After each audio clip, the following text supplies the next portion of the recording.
Okay, the time is now 6 o'clock. We'll go ahead and start our July meeting. We have all trustees and Robert Road present. Do we have any oral communications? None. Thank you. We can go ahead and move on to the approval of minutes for the June 11th meeting.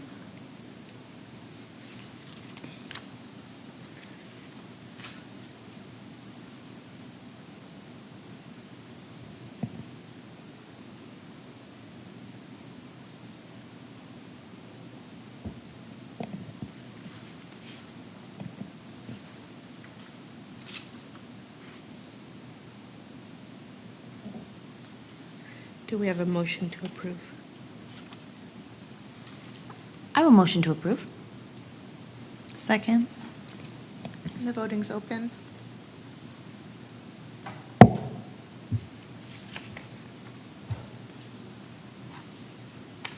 And it's approved 5-0.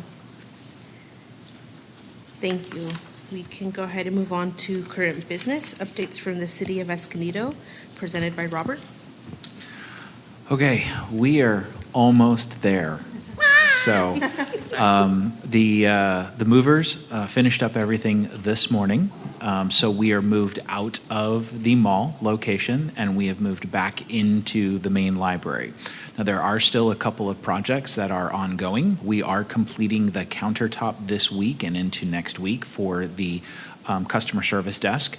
We're also unfortunately still missing one of the light fixtures, and that will be hopefully coming very shortly because that was on back order. So that will be finalized. But other than that, the library staff is diligently working to put all the books in the room or in the shelves, and everything seems to be coming along quite well.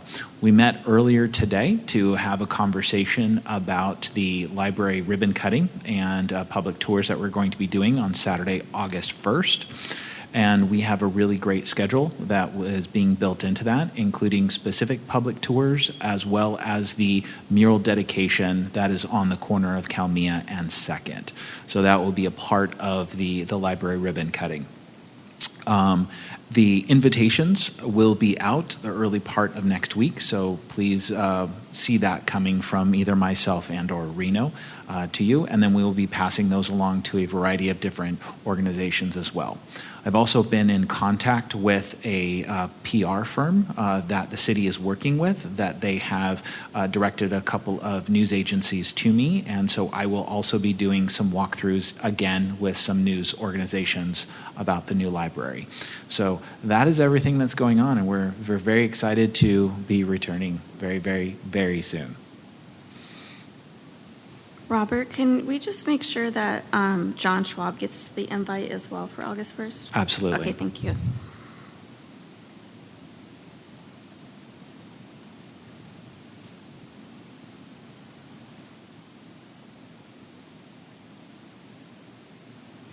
Thank you, Robert. I've been seeing some of those publications going. I think there was one released earlier this week, and I think just the image that they used makes it look like such a modern library. Just the paint itself really transforms the library. So thank you both, Reno and Robert, for everything you're doing.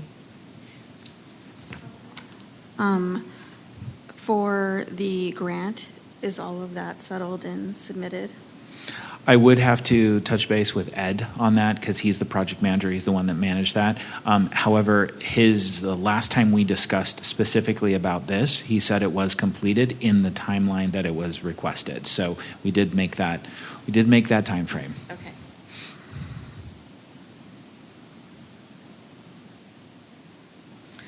And I recall with the donation that the foundation had given, they had expressed interest of having a plaque or something similar commemorating their donation in the children's library. Has that been installed, or were there any updates on that? So we're actually doing a new dedication plaque that will be a part of the building. So that will go immediately above the existing plaque. That has been completed. That is also being installed sometime early part of next week. And that does outline all of the community partners that did donate, including the Library Trust, the LS&S, the Friends of the Library, the Foundation, the Friends of the Literacy Library, as well as recognizing the California State Library grant that we did receive. Along with yourselves as trustees, current trustees, your names are also listed on the dedication plaque. That is awesome to hear. And then have the pods been built in yet? Okay, perfect. Thank you. Anything else? Reno, how's the staff feeling? As of right now, we're all pretty good. Okay. I'll talk a little bit more during my director's report, but so far it's been very smooth. I think it was a lot of learning when we moved out, and it's a little bit easier as we got rid of a lot of things. Yeah, okay. Thank you both. We can go ahead and move on to the third item, the statistics report, and that would be presented by Reno. All right. I don't have much to highlight. At least the months we're looking at have been very steady, showing the consistent services and interest at the mall location. I'm trying to think. When I was running the report, there was an ability, I couldn't access all my computer records as we were mid-move. So that's why that one is in red. And so we used our most recent as an estimate, but that will be updated at next month's report when I have access again to that specific system. And there might be a slight update to the number of programs, as due to the move, not all the stats, or there was some questions as I was completing the report, and I want to make sure that I give you the correct data. So that might also see an update. That's why it's a little low, but that also reflects the fact that we did start slowing down and easing on programs as we got closer to the move, to allow staff more time to prepare for the move. Otherwise, if you have any questions, please let me know.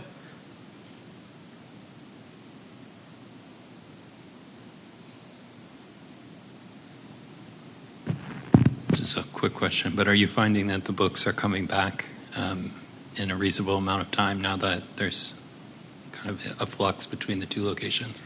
Good question. Typically what we do stop fine. We don't do fines, but we stop notices that you're late, et cetera. We extend it, as we know that some people find it a little unpleasant to get the reminder, and then a little frustrated when there's nowhere for them to return things. Even though the Pioneer Room is currently accepting returns, we understand that that's not always as noticeable or as high of an awareness for the community, as much as we try to communicate the change and publicize it and have signs. So we do have that bit of amnesty period for our users. And overall, I think I've been very impressed with the amount of people using the Pioneer Room in its temporary location. Granted, it's not as much as the main library, but it's, I think, a good amount for the limited scope and space that we have there. And I think you mentioned this last time, but there's no drop-off at the mall anymore. Correct. We do not have those.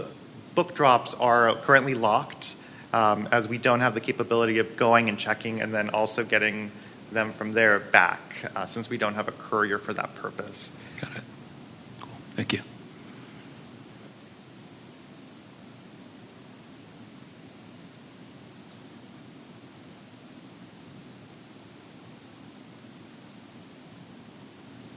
Thank you, Reno. I don't have any questions on the statistics report. We can move on to the library director's report. All right, so I'll start off just highlighting some of the great news coverage we've had. I think some of you have already mentioned. Most recently, we had coverage in the San Diego Union Tribune. That was just over the 4th of July weekend. Great article, very good engagement with the reporter, and we've of course thanked the San Diego Tribune for that coverage in our social media. It seems very good. I also saw earlier today that the Community Foundation also reposted the article and emphasized the fact that they also contributed specifically the mural, but it was nice for them to share through their channels as well.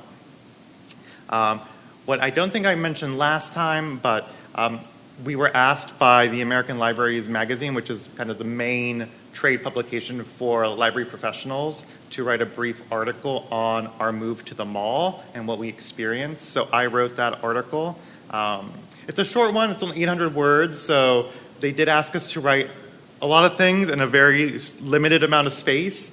Once that article is done with the edits and they give me a final version, I'll be happy to share that with the board and with the city.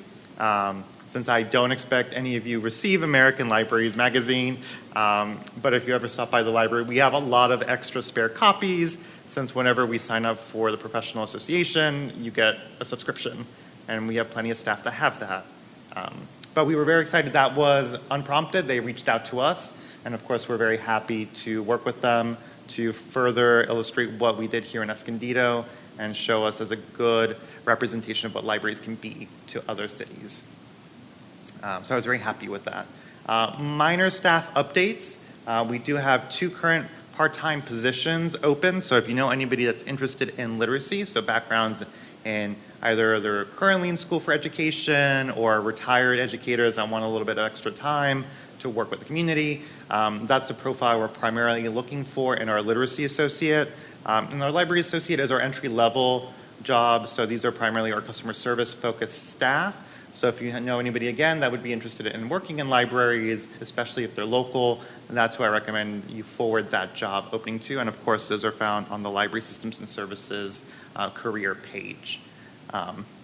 Quick update on commemorative library cards. I know several of you have asked at the prior meeting, with the goal of having more inclusion of some of the artist mural work. We did finally get confirmation from the artist Julia, who does both the mural on the exterior, not the new one, but the older one, and all the children's murals. She has given me approval and a cost for licensing if we use one of her designs, but I did want to make sure we had that. I'm working still with the new artist, Tim, for the other mural, to see if they're interested in doing something similar. Otherwise, what we'll go with is one of Julia's excerpts, and then one of the designs I showed you earlier, and probably a third one to be determined. Due to the move, we are delayed on printing them, but instead what we'll do is, and I discussed this with Robert, is what we'll have is the 3 or 4 designs up for voting during the grand opening in the first couple of weeks to get direct community input for those visiting. And at that same time, we'll also post the online version for voting through social media and our website. But I think that will be a nice way of getting input from those people that are visiting and engage, especially at the grand opening, to build some more excitement and get a good decision on which design the community is most interested in. And then we can move on to printing those either in a limited batch to commemorate this grand opening, or more of an ongoing second option, which I think might be the case if the community really likes Julia's art, which I know they probably will, but we'll see. So that's my update with the library cards. I'm not going to go into highlights just yet. As far as the move, we did complete the move as Robert mentioned earlier this morning.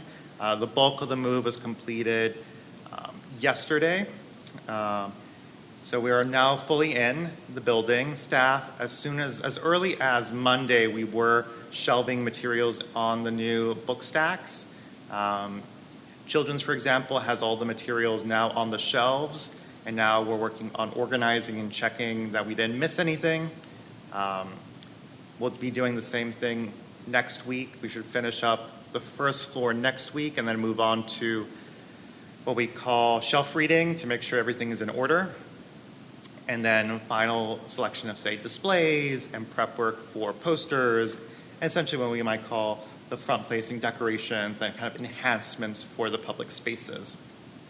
And that'll take us through the end of the month. And in between, we'll be working on staff retraining, as last month we did update a number of our policies, and with that we're working on updated procedures. There's also, as you all were aware, a number of new spaces and new ways of engaging in the library, so we want to make sure our staff is up to date on the expectations for each of those spaces and how we intend the public to interact in them. For example, what the expectations are in the quiet space, what is allowed, what is not allowed, how to enforce, et cetera. That's the type of training we'll be doing, specifically probably towards the last 2 weeks of this month. But it might start earlier depending on how quickly we put things back up. Related to that, I did want to give you all a brief preview of our new calendar and room reservation system. I have been working on this in between other projects. So right now it will just be the public version, and it's not fully complete, but I do want you to see what it looks like to get an idea. So this is, if you look, this is the main page. Right now there's no events because we have not populated many events. Surprise, surprise, it looks like a calendar. It doesn't look too different from what we had. Most calendars look about the same. We have broken down by age groups, and these are color-coded. These also mirror the colors we associate with our program marketing materials. Very few people notice this, but we do try to code each age material of program flyer with these colors, and they're also very noticeable on our calendar, our print calendar, so you would have noticed that. We've also updated and consolidated our program types. And these are just what we found to be the most common programs that we have at the library. Skipping up, you'll see here what it looks like when we have a closed event. So we can show library closures or special events across multiple days, which was not something we could do with the current system. You'll also see there's a little pop-out, and that gives you a little bit more description about the events. I will move on to one where we actually have a real event. This is our law library program. I'll just pop open so you can see what the public would be seeing if they clicked on an event. The whole calendar is mobile friendly. So on a mobile device, what most of these things do is they start stacking on top of each other. And you can mimic that by, if you were on a web browser, you can shrink it and you'll see it all stack up as if it was mobile. We have the opportunity of sharing all these things, add to my calendar, print, share the event. It includes a calendar, or not a calendar, a map. Most of the locations will be the library, but we can also include outreach events, and that's what I'm directing the staff, so that way they know not only where the library will be at an event, but that there's also a community event that is free somewhere out there. So it's trying to build our connection with the community by using a tool like our calendar for that purpose. I don't think I have any other example events, because that's the main one I did. Next time you see this, it'll be fully populated as I train our staff on how to update and create events. I will also briefly show you what the public would see if they wanted to reserve a room. So we do see here the button, reserve a room. You can choose it by room or by day. We'll do by room. And we can see here the 4 study pods. What I call the meeting pod, which is slightly bigger. The 2 meeting rooms, I don't have photos there because when I was making this, I did not have good access to the meeting rooms, but that will be updated very quickly. And last but not least, we do have the rentable community room, which is the Turrentine room. I'll just click on one of these so you can get an idea. Each one will state very general information. We can get a lot more detail, but most of these, especially the pods, are relatively straightforward. And what the public will see is this is all grayed out. It doesn't look very clear on my screen, but on yours it looks a little better. And then we see that by room we can decide how far in advance the public can reserve.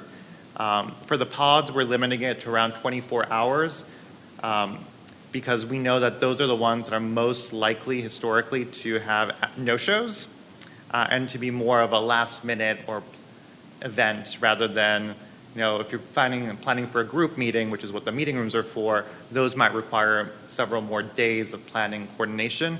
So that meeting room will have a longer period of lead time where you can either book before or, in advance of your reservation. You then click on it, and you'll have a very brief library kind of reservation fill out. The first 2 really just confirm that you're in the spot you said you chose, so date and times, room, and really what the patrons will fill out is here at library card. We do not require a PIN, and I will hide this eventually.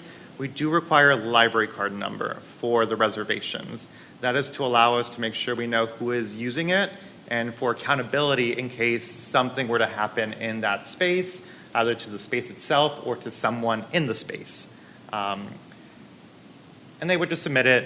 For the pods, they will be automatically approved. Same with the meeting rooms. The only room that has controlled access is the Turrentine room, since that's only rentable by payment.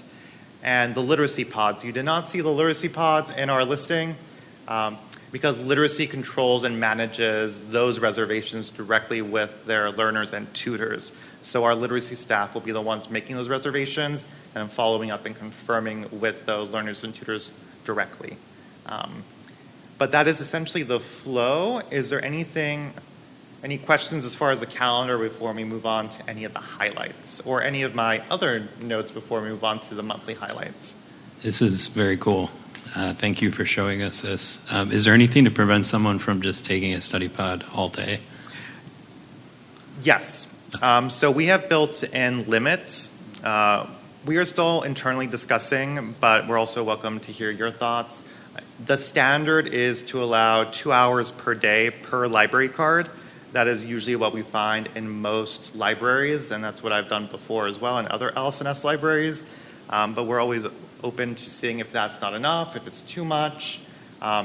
There is technically nothing stopping from two friends doing back-to-back reservations. And we see that more often in the meeting rooms where it's bigger, and let's say if they have a project, I saw that a lot with like college students or high school students, where one member gets 2 hours, the next person gets the next 2, and they coordinate to have as much time as they need for that meeting room.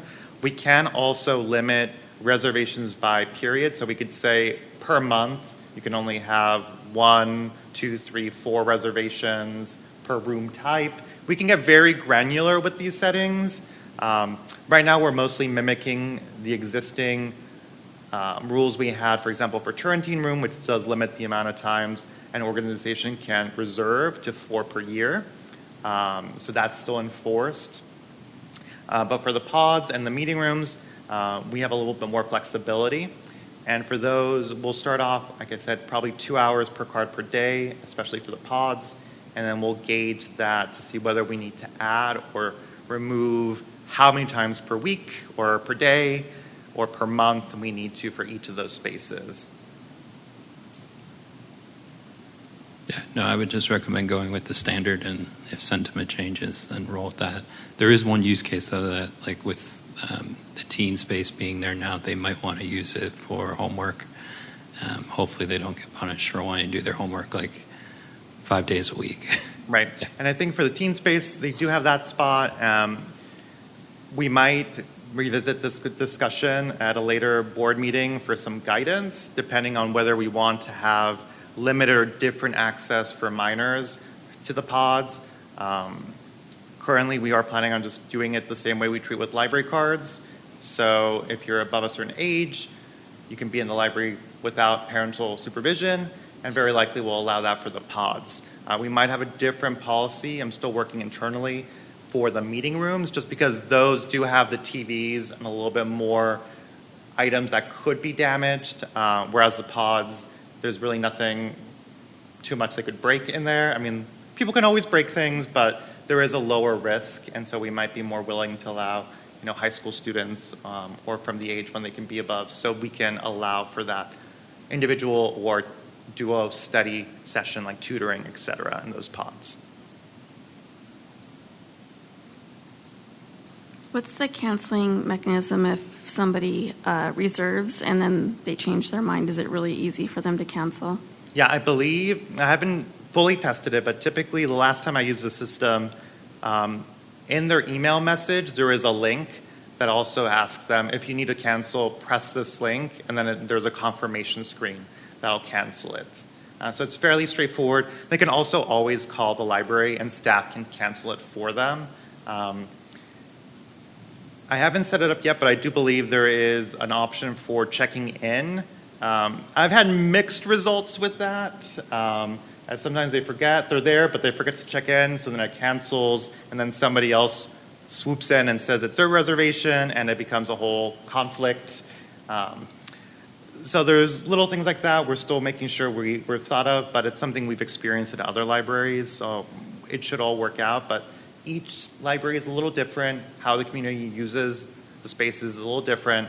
So because of the policy changes we've done recently, we're able to have some flexibility in figuring out what will work best and react and adapt accordingly.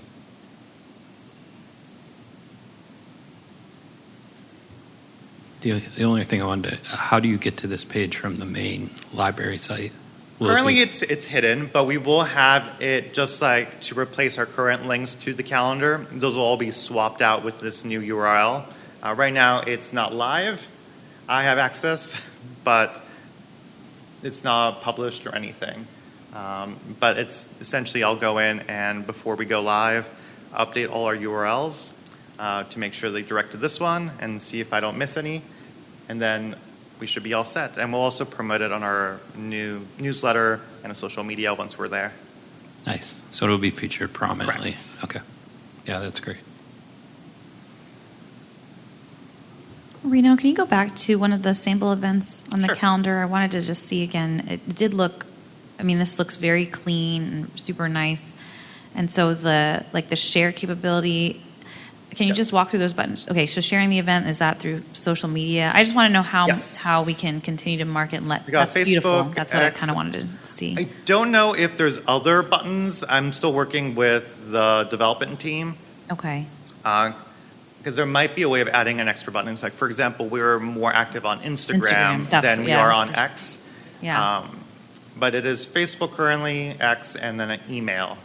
Okay, that's great. Yeah, if you can explore if Instagram can be added. I was just trying to think of ways to make it such that folks hopped on to the calendar and then could keep kind of amplifying and promoting Correct. all of the programming. But again, this does looks awesome. So thank you for sharing. And that first button that says set up a reminder, so you get an email reminder 24 hours before the event. That's just a simple reminder rather than adding it to, say, your Google Calendar or something similar, which is what the next button is, Google Calendar or iCal.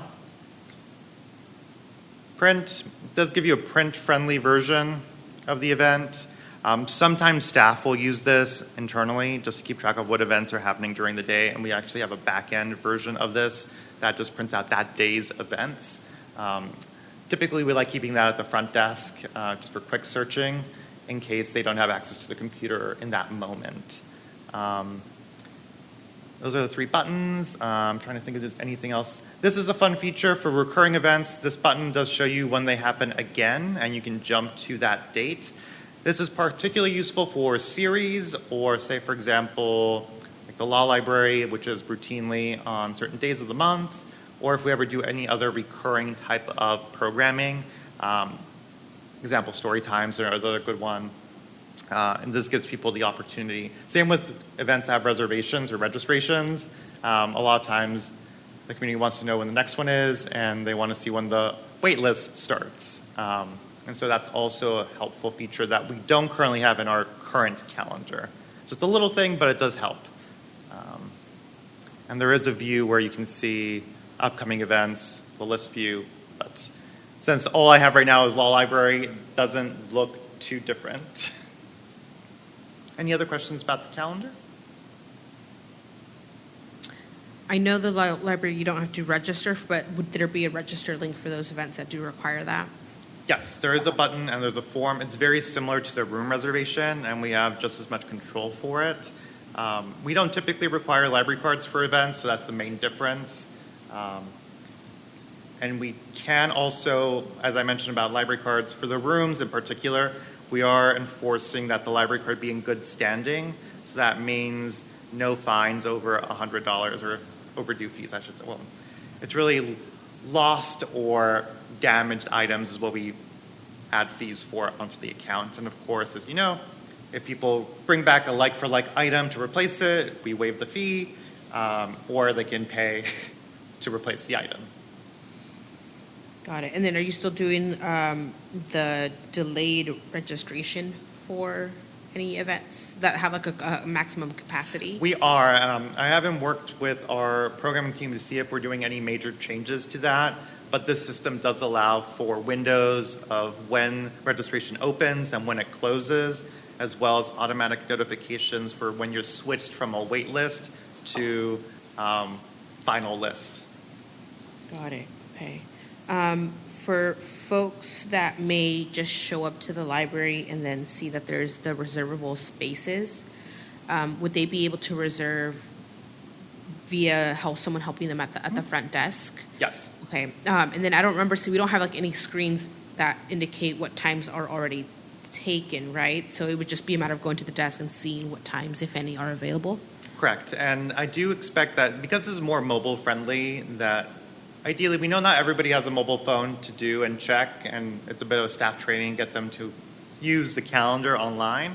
But we're always there for that, and we're also always interested to see if we can add maybe touch screens or something to show people upcoming events, things like that, as we find the budget for it or the spot for it. Okay, yeah, I think even just using like the QR codes. Yep. In the meeting spaces so that they can scan it and see. Yeah, what's I think available. that's very doable since each of these rooms does have its own URL. You kind of see it up here. Or even just this main page, and you can see it. But I do believe we can set it up so each room has its own QR code, and you can see some libraries actually have this displayed on a little electronic board outside of each of their rooms. We're not quite there yet, but it's totally within the realm of what is doable. Got it. And then just a quick note, I know you were sharing the screen of where you have to put like the library card number. My only feedback would be, I think, after library card, actually write out or put the number sign, because it just says library card, so folks may not know Okay. what to do with that. Yeah, and I think I can maybe add some help text. I'm still learning the back end, but we can certainly add, if not help text, and as you mentioned, either a number or a parenthetical explanation after some of these. Awesome. Any other feedback? Questions? Thank you, Reno. All right, so we will move on to our highlights. Again, not as many pictures this month just because while we were writing this, we were mid-move and I had intermittent access, as did staff, to our drives. But we had a number of successful events in June. As a reminder, we have started our summer reading program. This year's is called Unearth a Story. It is dinosaur and paleontology themed. So that's why if you stop by the Pioneer Room or once we open, the first 2 of August are still in the summer reading. We will have a lot of dinosaur themed decorations and events. Number of activities. So we had during the Kids Craft series, which is part of our Summer Reading Challenge, 260 attendees. That's for the series, not for one event. We also had, of course, our Reach Your Dragon brick builders still having good attendance. I was very happy to see the amount of attendees for our tween slime program at 45. Typically, our tween programs hover, if it's a good program, around 20. 15, 20 is strong, so we're about double our usual with the slime event. We always know slime is popular. This time, I believe they were using little eggs and they could color the slime, so if they wanted to make, dinosaurs in amber, they do their yellow slime and put in a little dino figurine or a bug figurine in there, and that gave them the, Jurassic Park experience with slime, which I thought was very cute. Teens, same thing. Currently, we are still training our new children's librarian, so we did have a new children's librarian start, and our old children's librarian is now our teen librarian, and so we have some cross-training currently, and so we'll start seeing some more diverse children's programming as our new bilingual children's librarian starts up, really getting into the gear of designing and presenting programs for us starting in August, and I think especially in September we'll see a lot more of them. Adult services. Most of what adult services were doing was our partnership programs. So we had our law library services, the hybrid writers group. Those are 2 partner programs that we moderate and support. Staff-led programs included our artsy adults. They did some beaded plant sun catchers. I don't have attendance on these because that is one of those data points that I did not have while preparing the report. But from what I saw in the photos that I got, not when I was writing the report, but after, good attendance on our adult programs as well.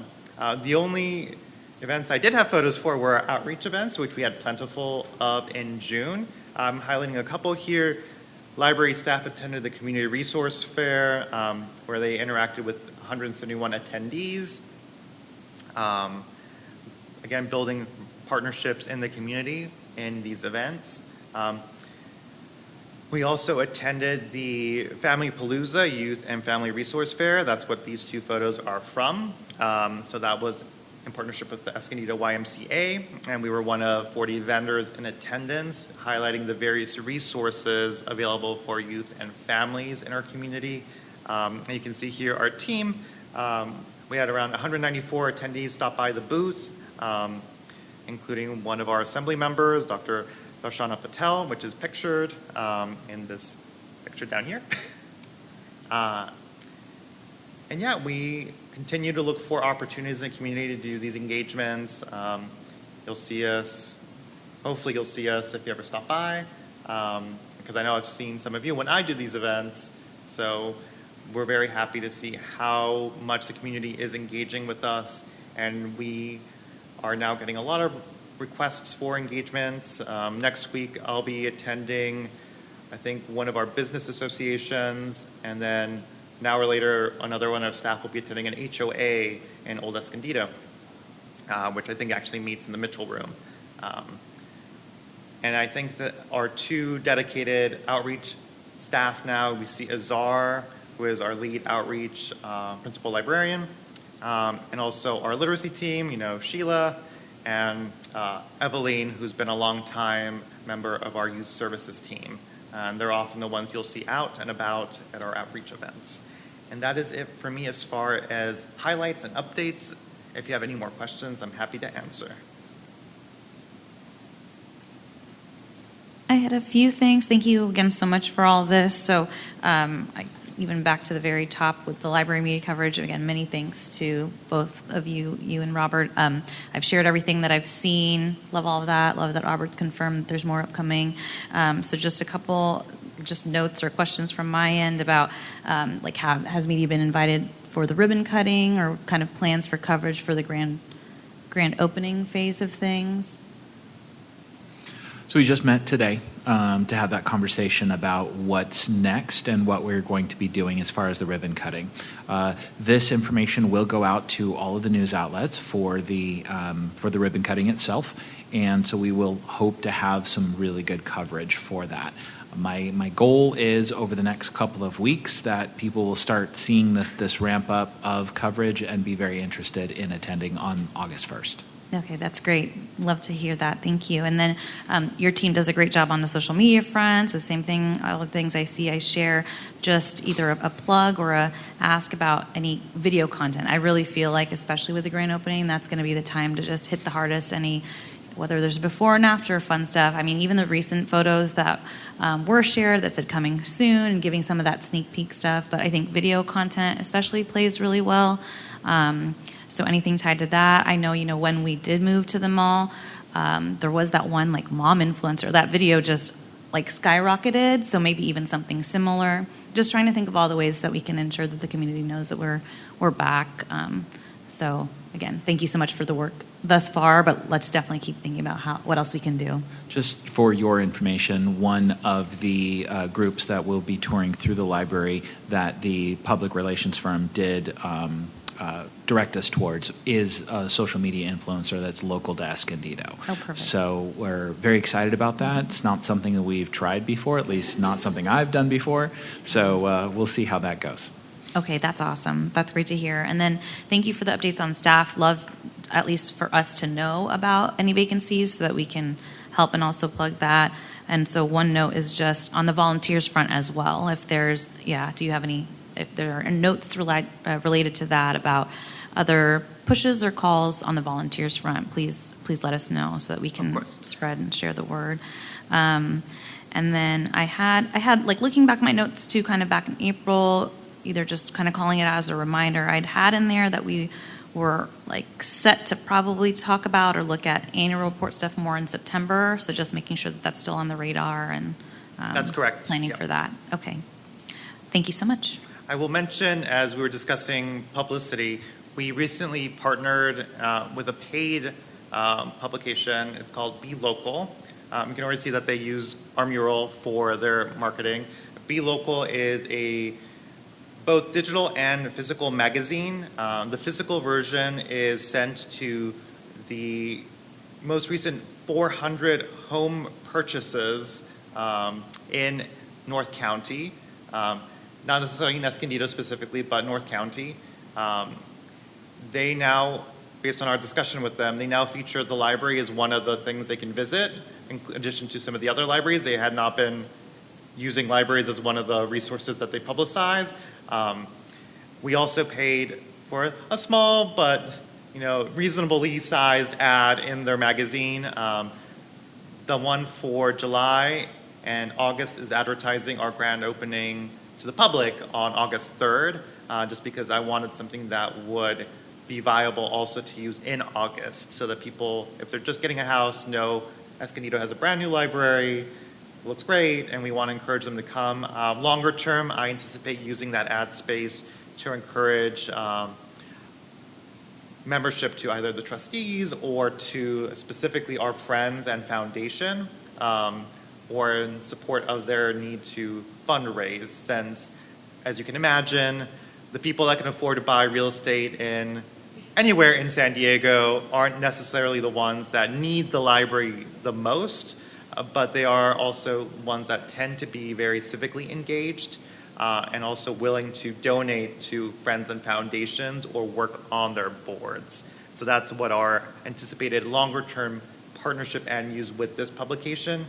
We are also working with our Spanish language locally, the Informador, to get Spanish language news coverage. Not in this, but I think I mentioned in a prior update, we already are working with The Paper, which is another print publication that's local, and they have agreed to publish for free, for now, our program highlights. So we have a little quarter-page section in The Paper that does highlight the upcoming events at the library each week. That's also how we promote other things like the grand opening and our other online resources. So we are trying to diversify and expand the scope of how the library is marketed beyond just social media. And we'll see and gauge what impact it has. But mostly it's just increasing awareness. And so, for example, things like having Be Local include all the libraries that are in North County, so people realize that's a resource and what we offer. But they did give us a bit of a bigger spot than some of the other ones, so I was very happy to see that. So that just reminded me, and I'm including that in this update.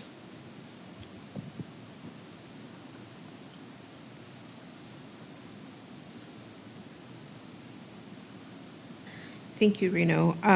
In speaking about some of the Spanish language communications, is the PR firm also directing you to any Spanish news stations that may be local? They are not, but that is an excellent suggestion and something that, while I am not bilingual, I know that Reno is, and as a result, we'll be relying very heavily on him. But that is something that I will explore with our communications team. Okay, thank you. If no more feedback, we can move on to the trustee library use report. I'll pick on Virginia. I haven't had a chance to visit, but I have been enjoying all of the news reports that have been coming out on social media. I am very proud of what the community's done and for you guys being such good representatives of Escondido and the libraries. Thank you. I got to swoop into the library to get 4 books, and I'm really excited that I don't have to give them back until the library is open because I'm really blasting through the due dates. So I love that for me. And then the other thing that I did just recently, we had a big all hands at work, probably about like 50 of my teammates and stuff. And we did an icebreaker where we got to share one word that like resonated with us that day. And I chose library, and I told everybody that the Escondido Library is going to have its grand opening. We just got a $10 million, renovation. And I think about like 10 of my coworkers live in the city. So yeah, they came up, asked me about it. And yeah, so hopefully I said, hope to see you there. So. Awesome. I've been appreciating the auto renew on some books for my little one. I'm a frequent offender of that feature. And then recently, in this last month, I got in touch with Rito because there was a community member that was giving away a 3D printer. And so I picked it up, and luckily I took my husband because it's a lot bigger than I anticipated. And so we will kind of be testing it out, see what the functionality of it, if that's something that you can incorporate into our makerspace. So I was able to get in there before you all packed up for one last visit at the mall location. Kids enjoyed, obviously. And so very excited for the reopening. I've also got a few things on Libby. I'm the same way. My son has a Sonic book out right now that got the auto renew till the end of the month. But very, very excited for that. And then excited to share that actually it was just announced yesterday. I did receive a governor's appointment to the California Library Services Board. And so very excited to represent and advocate on our behalf there. The mission at that level, I mean, that is the entity that led to our 10 million. And were there to be conflicts, I'd have to recuse myself tied to ours, but I'm excited to be able to be there to advocate, as their mission really is also about supporting lifelong learning and just making sure all Californians have free access to resources. So just excited to share that. That's pretty cool. Yeah. Mine is just I use Libby, and there was 10 holds on the book I wanted, so I just read a preview of the first chapter.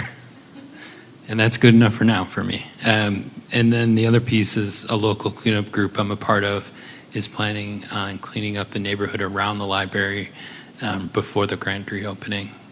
So that's something they've been discussing. We might get anywhere from 2 to 10 volunteers. I'm not sure yet, but we're thinking about the reopening and everyone's excited. So that's all.